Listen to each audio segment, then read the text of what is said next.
जय गुरु जी संगत जी। मैं आपको अपना रीसेंट सत्संग सुनाती हूँ अभी का। दिवाली से 2-3 दिन पहले मेरा और मेरे हस्बैंड का झगड़ा हो गया था, तो हम आपस में बात नहीं कर रहे थे। तो त्योहार का टाइम था, मन भी थोड़ा ऐसे डिस्टर्ब हो रहा था, माइंड भी। तो मैं और मेरा बेटा सुबह नहा धो के मंदिर चले गए दिवाली वाले दिन।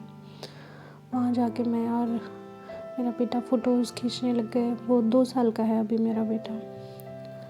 तो वहाँ पे एक लेडी बैठी हुई थी। मुझे नहीं पता वो कहाँ से आई, कौन थी। मैंने तो उन्हें पहली बार ही देखा। मैं 4 साल से यहाँ रह रही हूँ, पर मैंने उन्हें पहली बार ही देखा।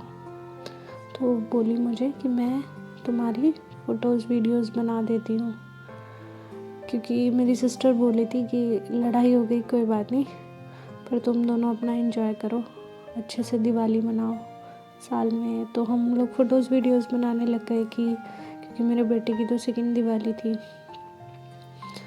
तो वो आंटी मुझे बोली कि मैं तुम्हारी फ़ोटोज़ वीडियोज़ बना देती हूँ। मैंने कहा ठीक है। तो उन्होंने हमारी एक बहुत सुंदर सी वीडियो बना दी और फ़ोटोज़ भी क्लिक कर दिए।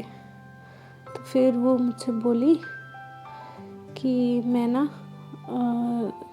गुरुजी का एक सत्संग किसी को सुना रही थी वो। तो फिर मैंने ऐसे पूछा कि आप छतरपुर वाले गुरुजी की बात कर रहे हो? तो उसने बोला हाँ। तो फिर उसने बोला मेरे यहाँ पे शहद वर्षा हो रही है, तुम चलो मैं तुम्हें प्रसाद देती हूँ।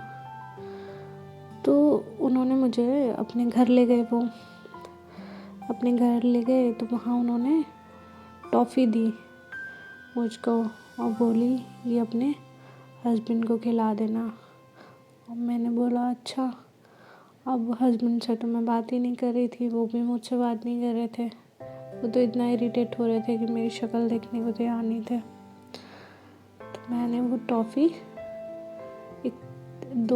एक दो मैंने खा ली, एक शायद मेरे बेटे ने खा लिया, वो अपने हाथ में लिया हुआ था।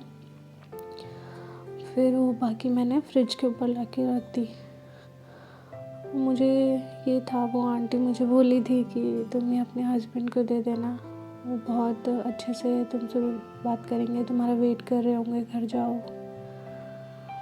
घर जाने का बिल्कुल मन नहीं था, माइंड डिस्टर्ब हो रहा था। फिर घर गए, फ्रिज के ऊपर रख दी वो टॉफ़ीज़ मैंने रखी। तो मुझे लगा अब मैं कैसे हस्बैंड तक पहुंचाऊं ये टॉफ़ी। तो मैंने अपने बेटे को बोला जाओ अपने पापा को दे दो। वो तो 2 साल का ना, उसको नहीं समझ आया, तो खेलने लग गया उनसे। फिर मैंने वो टॉफ़ीज़ फ्रिज के ऊपर रख दी। फिर थोड़ी देर बाद मैंने जाके देखा तो वो टॉफ़ीज़ नहीं थी। तो पता नहीं वो मेरे हस्बैंड ने खाई या मेरी मेड भी काम कर रही थी या मेरी मदर इन लॉ ने मेरी मेड को दे दी, पता नहीं। पर मेरे हस्बैंड का बिहेव थोड़ा सा लिटिल बिट सॉफ्ट हो गया मेरी तरफ। जो बहुत रूड बिहेव कर रहे थे वो थोड़ा सॉफ्ट हो गया। तो मुझे लगता है कि गुरुजी बोल रहा है कि तुम्हारे कोई कष्ट है जो मैंने बहुत कम में काट दिए, तुम इसको थोड़े दिन झेल लो, फिर सब सही हो जाएगा।